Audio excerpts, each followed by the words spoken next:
On est sur un chantier public, donc il y a des plans affichés, des zones qu'on doit faire. Et moi, là, on a une zone à faire ici en carrelage. Ici, il y aura une cuisine de poser. Tac, derrière moi. Première des choses qu'on doit faire, donc, on va devoir primériser. Mais avant ça, on vérifie.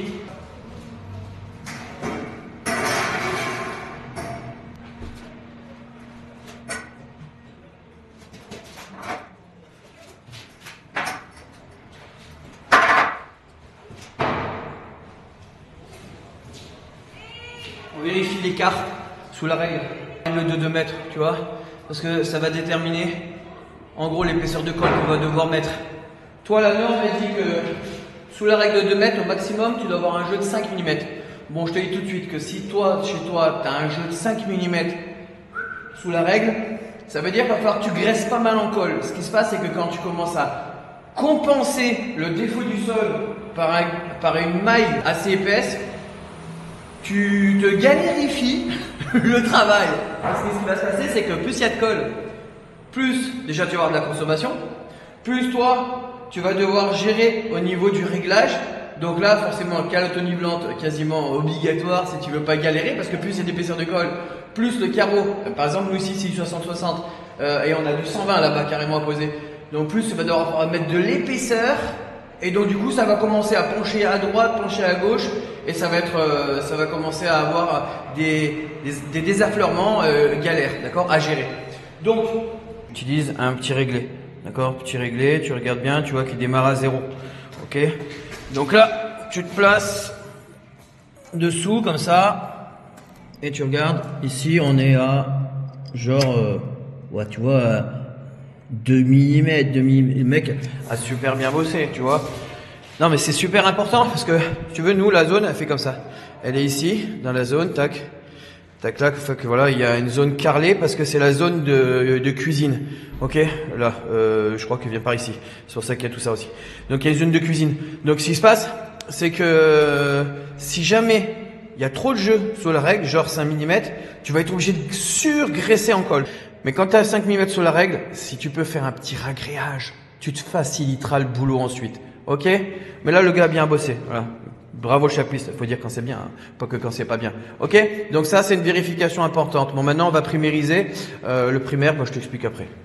Bon, on vient de voir le contrôle du support. Je me suis dit que là j'allais te faire peut-être une explication plus posée pour que tu puisses savoir quel type de peigne à colle tu vas utiliser.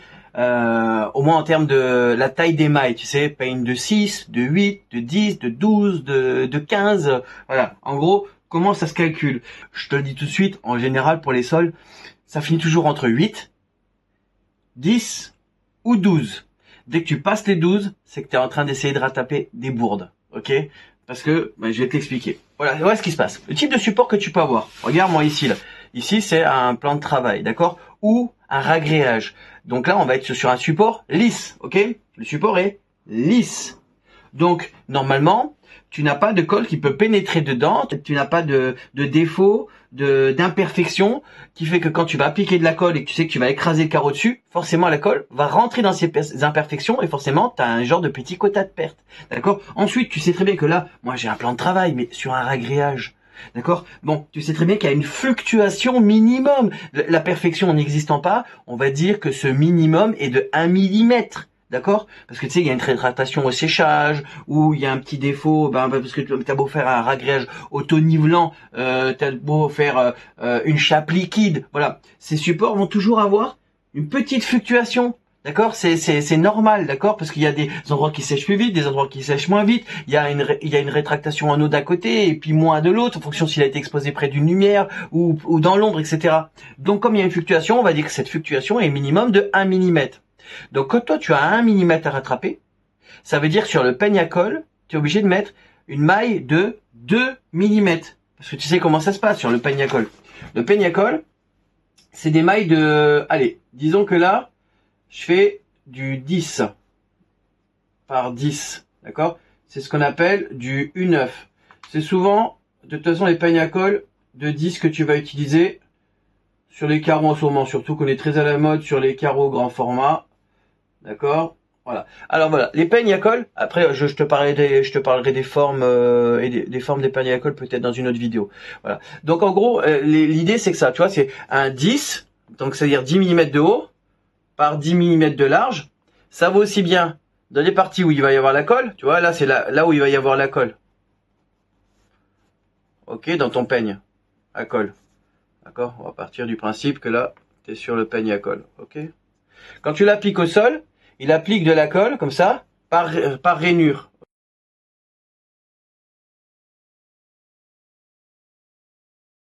Je suis pas Léonard de Vinci, d'accord, pour les trucs. En gros, quand tu tires ton peigne à colle sur le sol, ça laisse des traînées de colle, comme ça. Donc du coup, tu as 10 d'écart là, pour 10 de peigne à colle. D'accord, sur 10 de hauteur.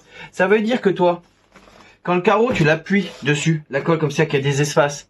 Ce qui se passe, c'est que la colle s'étale sur les côtés. D'accord? Ça veut dire que les vides deviennent pleins. Ça veut dire que s'il y avait 10 de hauteur et que ça a rempli le vide de 10 à côté, ben en fait, c'est comme si ça faisait une moyenne de 5 mm. Donc quand tu mets 10 mm de colle, sache que sous le carreau, il reste 5 mm. Ok? Donc finalement, tu dis, ça commence à faire beaucoup moins. Ok? Mais comme on vient de dire que le sol, il y a une marge de plus 1 mm à moins 1 mm. Il y a une fluctuation. Ça veut dire que sur ces 5 mm qui restent, en gros, tu es obligé de soustraire les 1 mm. Donc que dit la norme? La norme indique que pour les carreaux qui font moins de 40 par 40, tu dois avoir un minimum de colle de 2 mm sous le carreau. D'accord? Pour éviter que le carreau se retrouve à toucher des parties trop dures.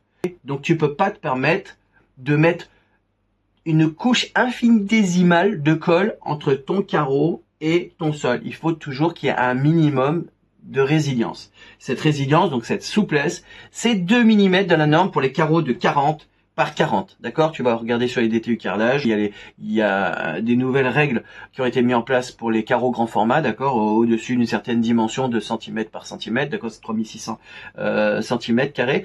Donc en gros, l'idée c'est que dès que tu es en dessous de 40 par 40, tu dois toujours avoir un minimum de colle de 2 mm. Dès que tu es au-dessus, tu dois avoir un minimum de colle de 3 mm. Pourquoi? Parce que plus le carreau est grand, plus tu as un risque de déformation du carreau, soit en concave, soit en convexe. C'est-à-dire que forcément, soit il va être bombé comme ça, soit il va être bombé comme ça. Donc soit il va y avoir plus de colle au milieu, soit plus de colle au bord, parce que c'est les angles qui vont relever. Donc il faut absorber cette marge possible, parce que au moment où il crée ces carreaux, qui les font chauffer, forcément il a tendance à avoir un petit peu, ça fait la feuille, tu sais, hop, d'accord, au moment de ça sèche, comme dans ton four et la cuisine. Donc du coup, il y a 1 mm de plus. Donc c'est soit 2 mm, soit 3 mm. Donc ça veut dire que toi, sur un peigne à colle de 10, donc 5 mm qui reste, moins les 2 mm, ça veut dire qu'il reste plus que 3 mm. Sachant que toi, des fois, sous le dos de ton carrelage, il y a des empreintes, du relief. Tu sais qu'il y a une partie de la colle qui risque d'être absorbée là-dessous aussi.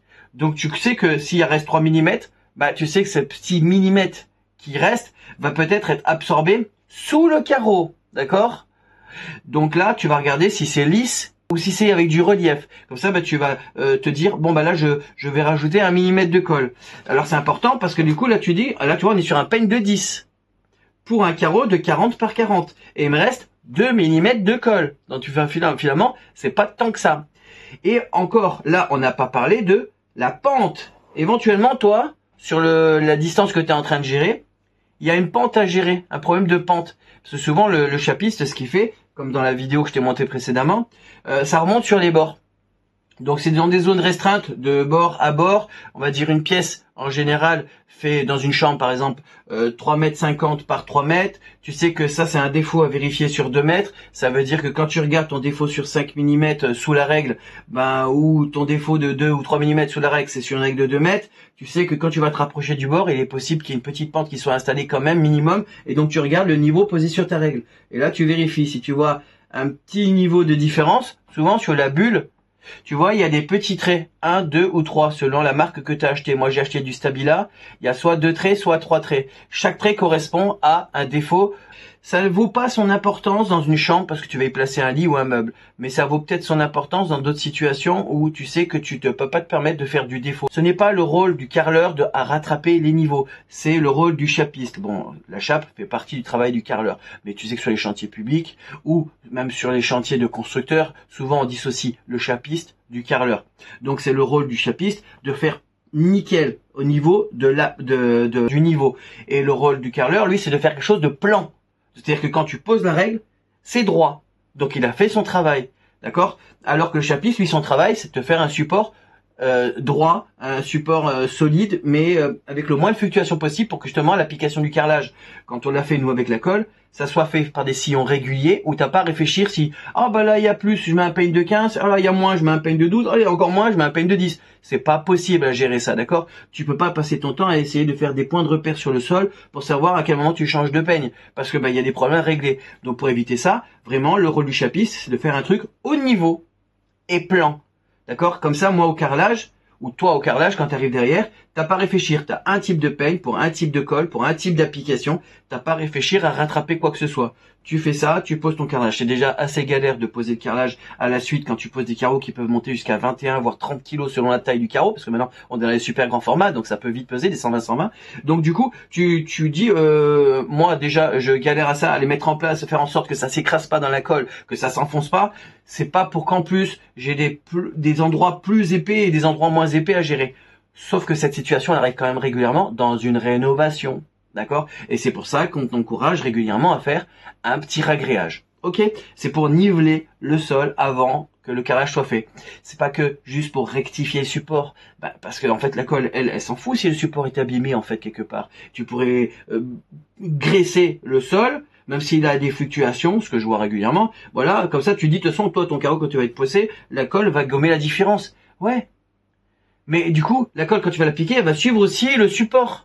D'accord? Donc il va y avoir des endroits où il y aura plus de colle, et des endroits où il y aura moins de colle. Ce qui fait que toi, quand tu vas poser le carreau, il y a des endroits où ça va quand même pencher et des endroits, donc du coup, c'est toi qui va faire le réglage. Donc ça va commencer à être compliqué, d'accord?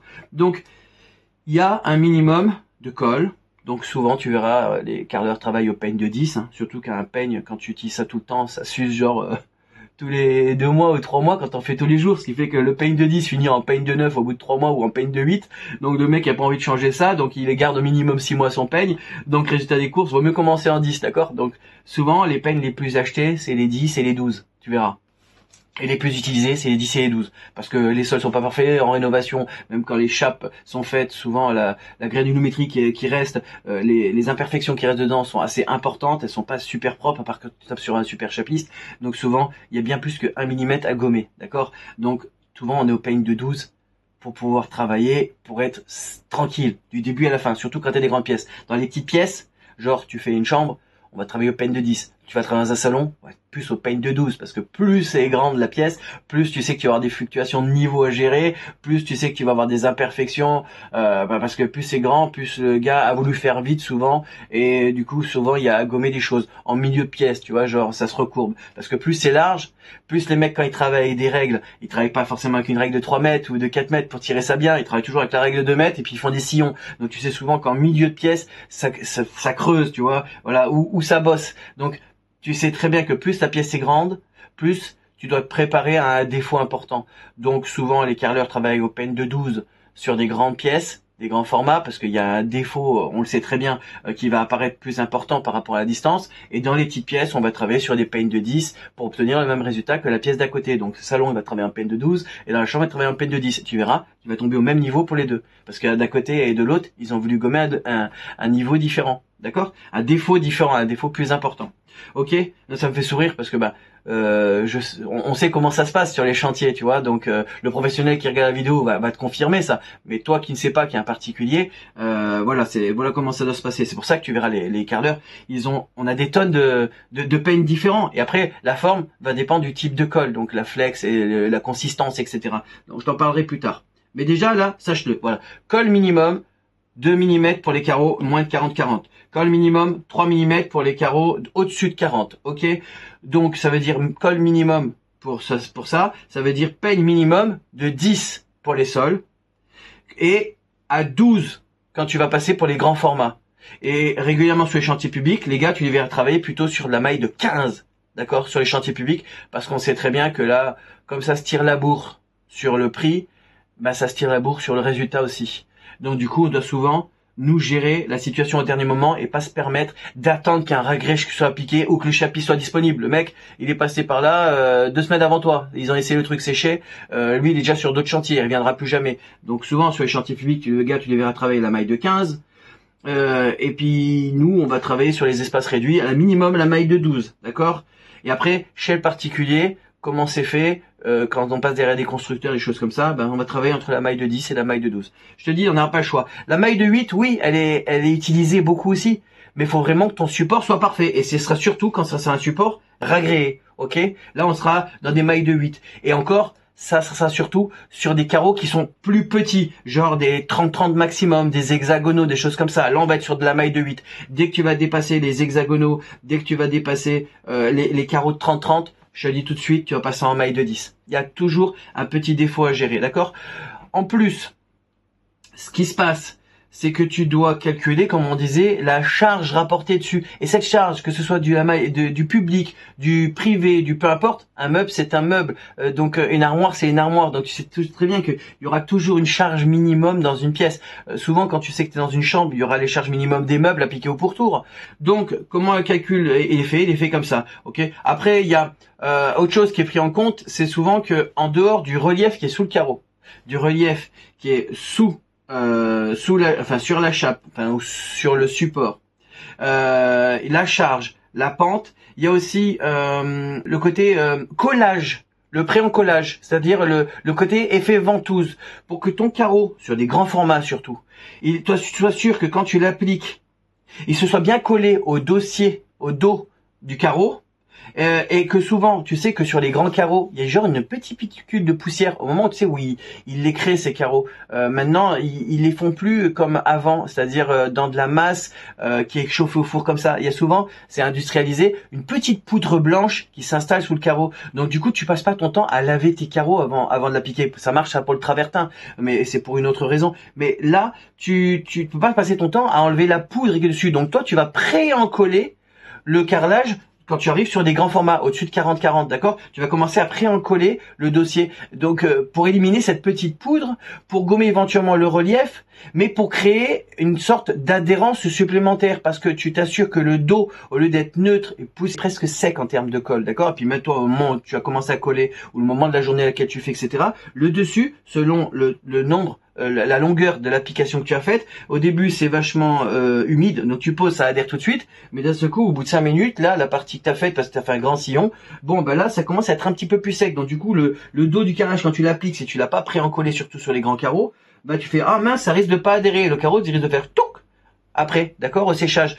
Donc pour éviter ce phénomène-là, c'est pour ça qu'on pré-encolle le dossier, c'est pour rattraper l'épaisseur de réglage du sol, pour pas être obligé à mettre des surcompensations de colle, genre passer en maille de 15 justement sur le sol. Mais du coup, bah toi, au dos du carrelage, tu es obligé de passer soit pour enlever cette poussière, soit pour gommer ce relief, soit pour lui donner la capacité à faire un effet ventouse, donc un effet d'adhérence, d'accord. Donc là, du coup, on va passer avec une maille de 3 mm. Donc, c'est bien si tu as 2 peignes à colle pour du 60-60. D'accord? Prévois ça. Parce que quand tu vas pré-encoller ton support derrière, si tu passes sur les nouveaux carreaux, là, les nouveaux carreaux italiens, là, ils sont souvent dans des dos qui sont très lisses, mais très poussiéreux. Donc là, si tu te permets juste de vouloir graisser à plat, donc c'est-à-dire avec le côté plat de ta spatule, d'accord, de ta lisseuse crantée, ce qui se passe, c'est que là-dessus, ça va s'arracher ta colle. D'accord, parce que tu vas vouloir lisser, ça va partir avec la poussière, d'accord, et puis ça va te laisser très peu de résidus. Donc ce qui fait que quand tu le mets dessus, tu continues d'avoir le risque du fait qu'il n'y a pas assez de colle pour faire l'effet ventouse, l'effet d'adhérence. Ok, donc là tu vas plutôt travailler avec de la maille. Tu verras plus tard dans les vidéos, on va te montrer l'application dans une des vidéos là. Voilà, tu vas travailler avec une maille de 3, c'est-à-dire en gros celle que tu appliques généralement pour faire la faïence au mur. Donc prévois une petite spatule, d'accord, pour faire un pré-encollage sur le dos de ton carreau avec une maille de 3 minimum. Comme tu sais que 3 va se diviser par 2, tu sais que tu n'auras que 1,5 mm, mais c'est suffisant pour pas se surcoucher, pour pouvoir le travailler au sol, mais c'est suffisant aussi pour créer un effet ventouse, d'accord? Donc tu vas travailler sur de la maille de 3 ou de la maille de 4, ok? C'est le minimum que tu vas avoir sur le dos de ton carreau parce que souvent c'est les carreaux lisses. Maintenant si c'est un carreau à relief, tu vas passer plus avec l'utilisation de ta spatule normale. Pourquoi? Parce que tu vas, au lieu de passer par les côtés crantés, tu vas passer par les côtés lisses, par la face lisse. Et là quand tu vas graisser le dos de ton carreau, comme tu sais que le carreau, lui, tu vas rentrer à l'intérieur, donc tu sais que l'épaisseur du produit, il y en a. Il sera à l'intérieur du carreau. Tu peux te permettre du coup d'être à ras du carreau. Mais forcément, donc là, si par contre tu avais des défauts à rattraper au sol, c'est sur le sol que tu vas gérer l'épaisseur de colle et pas sur le carreau puisque tu viens de lisser à plat pour bourrer les reliefs. Donc tu vas assurer l'adhérence, mais tu vas pas assurer éventuellement le petit défaut à gommer par une application d'épaisseur de colle supérieure. Donc du coup, dans les grands formats, dès qu'il y a du relief, tu vas utiliser le dos, la partie lisse de ta spatule, d'accord, pour graisser. Si maintenant tu es faire sur un carreau qui est super lisse et un peu poussiéreux, tu verras que tu utiliseras une autre spatule, comme ça. Souvent, tu as une station de travail en plus pour te dire, tiens, là, tu travailles à deux. Souvent, quand tu fais des grands formats, il y en a un qui graisse le double en collage et un qui pose, d'accord? Ça évite de déplacer la marchandise, de péter le dos, etc. Mais ça fait gagner du temps parce que ça prend vachement de temps de faire les grands formats. Quand tu fais du grand format, tu fais genre 20 mètres carrés par jour, quoi. Tu peux pas non plus faire des trucs de fou, d'accord? Donc, entre les coupes, etc. Donc, du coup, il y a un gars qui fait ça. Donc, si le dos est lisse, il utilise une autre partie crantée, c'est souvent une petite lisseuse à plat comme tu pourrais utiliser sur tes murs. Et comme ça, il est sûr de créer la partie ventouse, la partie adhérence, ok? Assurer la partie adhérence. Je pense qu'on a fait le tour, en tout cas de la réflexion globale de que fait Carreleur au général. On a nos réflexes, nous on a toujours nos mêmes outils pour plus avoir à penser ça. Mais toi, quand tu fais ton premier chantier ou ton chantier de ta maison, c'est la première fois que tu interviens, tu sais pas quelle peigne à colle choisir. Voilà, en tout cas, tu vas avoir un minimum de taille de maille à choisir. Après, la forme que va prendre ton peigne, c'est-à-dire forme en demi-lune ou en carré, etc. Ça dépend souvent plutôt de la consistance de la colle, ok? Donc on va parler là par exemple sur les grands formats de colle flex, de colle flexible. Du coup là, ça va passer, tu vois, les mecs tu les verras avec des demi-lunes parce qu'on a besoin que la colle s'applique plus facilement quand nous on le pose pour pas galérer à l'écraser. Donc du coup, plus c'est arrondi, plus ça va s'écraser facilement, plus c'est carré, plus on va avoir une consistance dite normale, donc avec un petit peu d'épaisseur qui résiste à l'appui du carreau pour nous permettre de maintenir le réglage, l'appui, etc. Mais après, c'est nous avec la batte, quand on tapote dessus, qu'on fait descendre le truc. Mais quand on travaille au peigne à colle de demi-lune, souvent ça se passe beaucoup mieux parce que la colle étant flexible, quand on l'applique, ça va tout seul. Mais là, moi, les demi-lunes, je ne l'utilise que si j'ai de la cale auto-nivelante. Parce que sinon, pour le réglage, c'est mortel. Parce que du coup, tu sais que ton carreau, genre en 60-60, d'accord, genre en 120-120, quand tu l'as appliqué sur le sol, sur une colle flexible, et que t'as pas genre des petites butées d'arrêt grâce aux cales de réglage et aux supports qui sont sur les côtés, tu sais que tu vas galérer de fou à le régler. Parce que tu sais qu'il est lourd, il fait 20 kilos, 18 kilos, et plus ta colle et l'adhérence, vas-y le relever toi. D'accord? Tu peux pas te permettre de faire ça tout le long de ton chantier. Donc tu minimises le risque, donc tu sais que si tu as du grand format, tu vas appliquer de la cale auto-nivelante et tu verras souvent les plateformes sur les cales auto-nivelantes sont déjà prédéterminées dans leur épaisseur, justement parce qu'ils connaissent les normes carrelage. Donc tu sais que tu vas passer sur du petit format ou du grand format, donc tu sais que tu vas avoir 2 mm ou 3 mm ou 4 mm d'épaisseur entre les joints. Souvent la plateforme, tu verras, ils l'ont pensé parce qu'ils savent qu'il y a un minimum d'appui. Donc toutes les plateformes en général font au son, selon ce que tu as acheté dans le commerce, entre 2 mm d'épaisseur et 3 mm d'épaisseur. Voilà. Donc l'épaisseur, sur la partie renfort, la partie donc sur laquelle le carreau touche, on est bien à, combien on est là, 2 mm d'épaisseur. Tu vois, c'est ce que on a du mal à voir avec le truc, mais ça est bien 2 mm d'épaisseur. Voilà. Donc c'est bien ça, tu vois, ces plateformes ici sont prévues pour que quand le carreau s'appuie, en plus tu sais qu'il y a toujours un petit peu de colle qui va se mettre dessus, donc forcément ça va jamais vraiment s'appuyer à fond, bien que quand tu serres, c'est vrai que ça serre contre la plateforme. Voilà, t'es 2 mm minimum, donc ça c'est ta garantie de toujours laisser le jeu minimum selon la norme. Voilà, on est bon. Et sur la partie système Helix, là, il n'y a pas de déformation, c'est une partie lisse directement. Là, on est comment? Pareil, 2 mm aussi. Voilà. Donc les plateformes sont bien étudiées pour serrer le minima. D'accord, vérifie. Ça te permet de toi d'assurer l'épaisseur minimum que tu dois avoir entre ton carreau et ton sol. Voilà, comme ça il est garanti que tu peux pas descendre plus parce que ça va toucher les plateformes sur les bords. Du coup, ça t'empêchera de trop l'écraser. D'accord? Donc moi, quand j'utilise la colle flexible, ça me permet de travailler les plateformes des cales autonivelantes en sécurité. Ok? Si j'ai pas ça, je préfère travailler avec de la consistance normale. Bon, je t'avoue, je travaille plus trop sans les cales autonivelantes. Hein. C'est tellement pratique. Voilà, je suis sûr que la majorité des professionnels que je croise maintenant travaillent avec ça. C'est tellement pratique pour assurer le travail, pour travailler la chaîne avec la même épaisseur de colle et garantir le résultat que franchement on s'embête pas quoi. Dans une pièce, on en a pour moins de 9 € de cale. Voilà. Et encore, quand on les a achetés, on n'achète plus que la fourniture, ça coûte que dalle. Donc c'est une garantie du travail, d'accord. Bon bah voilà, je pense qu'on a fait le tour. Allez, je te laisse un tableau à la fin. Allez, sur ce, si tu as d'autres questions, n'hésite pas. Si tu as d'autres suggestions dans la vidéo, n'hésite pas. Ok. Donc toi, le professionnel qui a regardé cette vidéo, tu sais de quoi je cause. Et puis on se rejoint sûrement, puisque bah on travaille, on fait le même métier, d'accord. On est sur le même chantier. Toi, le particulier qui a regardé cette vidéo, j'espère que tu as eu des indices probants de la réflexion que se fait le professionnel pour que toi, tu puisses choisir le bon matériel aussi pour faire le travail. Sur ce, tchuss, vidéo suivante.